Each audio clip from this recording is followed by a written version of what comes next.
رمضان کا نام رمضان کیوں رکھا ہے؟ رمضان کا مطلب عجیب و غریب ہے. رمضان کا مطلب ہے جلا دینا، جلا دینا. رمضان کا مطلب ہے جلا دینا. وہ کیا چیز جلتی ہے رمضان میں؟ جب آدمی روزے رکھتا ہے تو پچھلے پورے سال کے گناہ اللہ جلا دیتا ہے. سوا بن گئی، سوا چل گئے، ایک ہوا آئی تو ہر شے لے گئی، سوا بن گئی. رمضان، رمضان. ارے میرے محبوب کی امت، اس نام کے پر غور کرو کہ میں نے تمہیں کیسا خوبصورت نام دیا ہے، اور بشارت بھی سنائی ہے کہ روزے رکھو گے پچھلے سال کے سب گناہ معاف. سب. پہلا روزہ رکھتے ہی، پہلا روزہ رکھتے ہی پچھلے سال کے 30ویں روزے سے لے کر اس روزے تک جتنے کیے تھے صاف. آگ تو جلا کے راکھ بنا دیتی ہے نا. کھاڑ دیے جائیں، کھاڑ دیے جائیں تو نشان موجود ہے نا، کٹھے کر لو. جلا دو تو اب کیا کرو گے؟ جل گئے، راکھ پھونک ماری اڑ گئے. میرا اللہ روزے رکھنے والے کے گناہوں کو راکھ بنا دیتا ہے. کہ میرے رب نے فرض لکم صیامہ وسننت لکم قیامہ. کیا خوبصورت جملہ ہے. میرے اللہ نے فرض لکم صیامہ وسننت لکم قیامہ. میرے رب نے تم پر دن میں روزہ فرض کیا ہے اور میں نے تمہارے لیے رات کو تراویح کی نماز کو سنت قرار دیا ہے. پہلی امتوں کے لیے تراویح نہیں ہے، ہمارے لیے ہے. پہلی امتوں کو تراویح نہیں ملی، ہمارے لیے ہے. پہلی امتوں کے لیے الگ نماز نہیں تھی، ہمارے لیے ہے. یہ نعمت کہاں سے آ گئی؟ یہ دولت کہاں سے آ گئی؟ یہ میرے نبی کے تو پہلا آ گئی. وَسَنَنْتُ لَكُمْ قِيَامَهُ فَرَضَ اللَّهُ لَكُمْ صِيَامَهُ وَسَنَنْتُ لَكُمْ قِيَامَهُ. میرے اللہ نے روزہ فرض کیا، میں نے تراویح کو سنت قرار دیا. یہ کیسی نماز ہے؟ ہائے ہائے، بڑے لوگ دھوکہ کھاتے ہیں، بڑا نقصان کرتے ہیں، بڑا نقصان کرتے ہیں. 2-4 دن تو آ کے پوری پڑھتے ہیں، چوتھے دن جوتے اٹھا کے غائب ہو رہتے ہیں. پہلے دن 6 صفحے، پھر 4 دن کے بعد 5.5، پھر اور 2 دن کے بعد 5، پھر 4.5، پھر آخر میں 3 صفحے آ کر پٹکی ہیں. یہ کتنا بڑا نقصان کر کے لوگ جا رہے ہیں. میرے نبی کا فرمان ہے تراویح کے ایک سجدے پر 1500 نیکی لکھی جاتی ہے. ہر سجدے پر 1500 نیکی. عائشہ مسجد میں اشتہار لگ گیا. عائشہ مسجد تو چھوٹی سی ہے، یہ جو فیصلہ آباد کا مرکز بنا ہے یہ میرے خیال میں سارے پنجاب کی سب سے بڑی مسجد ہوگی تاحال. اس میں اشتہار لگ جائے فی سجدہ تراویح 150 روپیہ انعام دیا جائے گا. اللہ کے فضل نال چھوٹیاں نال لڑائی ہو گئی. دادے نانے بھی کھینچ کے لے آئیں گے، دادا چل تو آج میرے نال. پوتریاں دی لڑائی، دوتریاں دی لڑائی. کوئی نانے نو چاہی جاندا، کوئی دادے نو چاہی جاندا، کوئی نانے نو بھی چاہ کے لے جاسے ایک بار ٹور تو صحیح سادے نال. میرے اللہ نے اعلان کیا، میرے نبی نے اعلان کیا، ہر سجدے پر 1500 نیکی. ہر سجدے پر جنت میں ایک گھر سرخ یاقوت کا جس کے 60,000 سونے چاندی کے دروازے ہوں گے. ہر دروازے پر تمہارے خدام ایسے کھڑے ہوئے چوبند. اور ہر سجدے پر یہ تیسری فضیلت تراویح کے ساتھ نہیں، تیسری فضیلت دن میں سجدہ کرے، رات کو سجدہ کرے، تہجد میں سجدہ کرے، فرض میں کرے، واجب میں کرے، سنت میں کرے، نفل میں کرے، سجدہ وہ سجدہ تلاوت کرے، سجدہ سہو کرے. یہ ہر سجدے کے ساتھ ہے. ہر سجدے کے ساتھ جنت میں ایک درخت اللہ لگاتا ہے جس کے نیچے 100 سال گھوڑا دوڑ سکے گا. ہاں بھائی، کتنا نقصان ہوا جنہوں نے بالکل نہ پڑھی. روزانہ 60,000 کا نقصان. جنہوں نے 2-4 دن پڑھی، ضرب تقسیم کرتے جاؤ. میں نے موٹا موٹا حساب بتا دیا ہے. 8 پڑھ کے بہت سا مجمع نکل جاتا ہے. تم جا رہے ہو، کہاں جا رہے ہو؟ وہاں گھر جا کے کیا کرنا ہے؟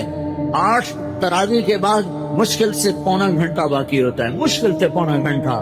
تھوڑا سا اپنے آپ کو قابو میں رکھ لو. اتنی بڑی دھن دولت تمہارے قدموں پہ اللہ قربان کرنے والا ہے. اتنے بڑے خزانے اللہ تمہارے قدموں پہ قربان کرنے والا ہے. اور میرے اللہ کا اتنا حق بھی نہیں بنتا کہ وہ سال میں ایک دفعہ کہے میرا قرآن تو سن لو.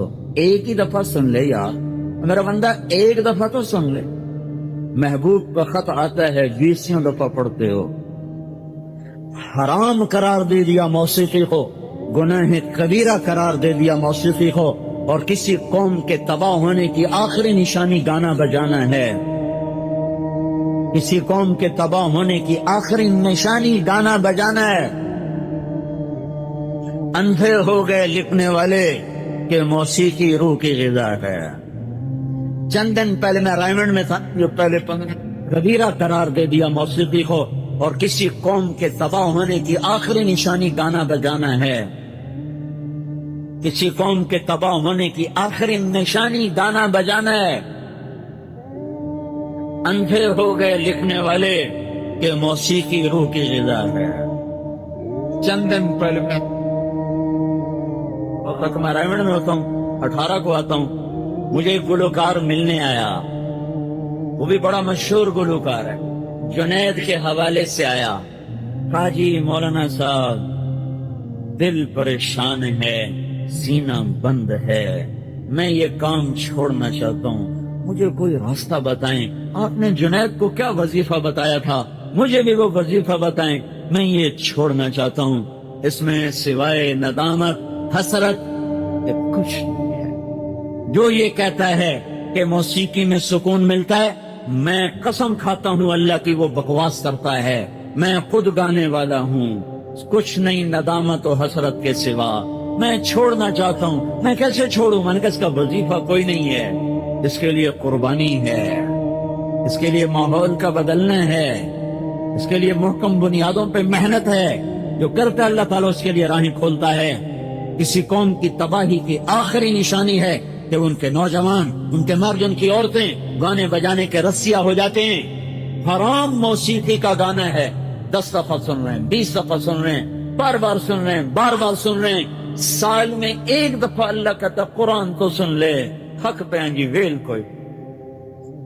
کیا آپ جانتے ہیں کہ سپیکرز بھی ہلکی چیزوں کو ہلا سکتے ہیں؟ مثال کے طور پر اگر آواز بہت زیادہ ہو تو ریت کے ذرے ہلنے لگتے ہیں. ساؤنڈ ویو چیزوں کو دھکا دے سکتی ہے کیونکہ آواز بھی انرجی کی ایک فارم ہے. جب بہت تیز ہوا انسان کے کان کے اندر داخل ہوتی ہے تو ایئر ڈرمز کو فوراً پھاڑ دیتی ہے. بلڈ ویسلز بھی پھٹ جاتی ہیں اور اندرونی آرگنز کو بھی اچھا خاصا نقصان پہنچتا ہے. لیکن سوال یہ ہے, کیا انسان کو نقصان دینے والی آواز پوری کی پوری بستی کو بھی ختم کر سکتی ہے؟ قرآن نے 1400 سال پہلے ایک عذاب کا ذکر کیا ہے. ایک چیخ نے پوری کی پوری بستی کو تباہ کر کے رکھ دیا. اللہ تعالیٰ فرماتے ہیں کہ جن لوگوں نے ظلم اور سرکشی کا راستہ اپنایا انہیں ایک زبردست چنگھاڑ نے آ پکڑا اور وہ اپنے گھروں میں اس طرح اوندھے پڑے رہ گئے. یہ ایک ایسی خوفناک آواز تھی جو روح تک کو ہلا دے. امام ابن خاطر لکھتے ہیں کہ یہ آواز اتنی خطرناک تھی کہ لوگوں کی روح ان کے جسموں سے نکل گئی. امام الرازی فرماتے ہیں کہ یہ ساؤنڈ ویو اتنی خطرناک تھی کہ اس نے ہر چیز کو تباہ کر کے رکھ دیا. آج سائنس ہمیں یہ بتاتی ہے کہ آواز صرف سننے کی چیز نہیں بلکہ ایک قوت ہے جو ہلا سکتی ہے, مٹا سکتی ہے, تباہ کر سکتی ہے. وہ قومیں جو سرکشی میں گھری رہیں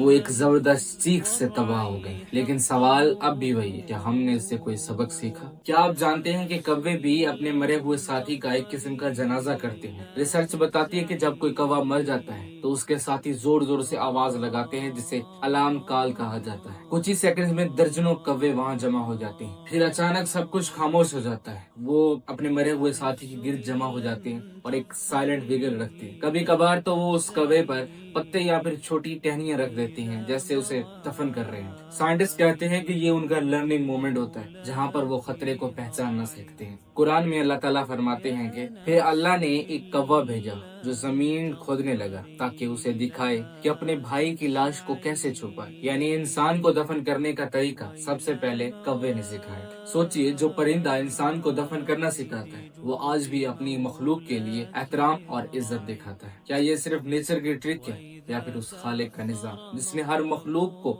اس کا اپنا طریقہ سکھا دیا ہے؟ کیا آپ جانتے ہیں کہ انسان کے دماغ کا اگلا حصہ اس کے فیصلے کرتا ہے؟ یہی حصہ انسان کو جھوٹ بولنے میں بھی مدد کرتا ہے, اور صرف جھوٹ ہی نہیں بلکہ ہر غلط کام میں اس کا بہت بڑا کردار ہوتا ہے. اب ذرا حیران کر دینے والی بات سنیے. قرآن میں اللہ تعالیٰ فرماتا ہے کہ نہیں, اگر وہ بندہ باز نہ آیا تو ہم اسے ماتھے سے پکڑ لیں گے,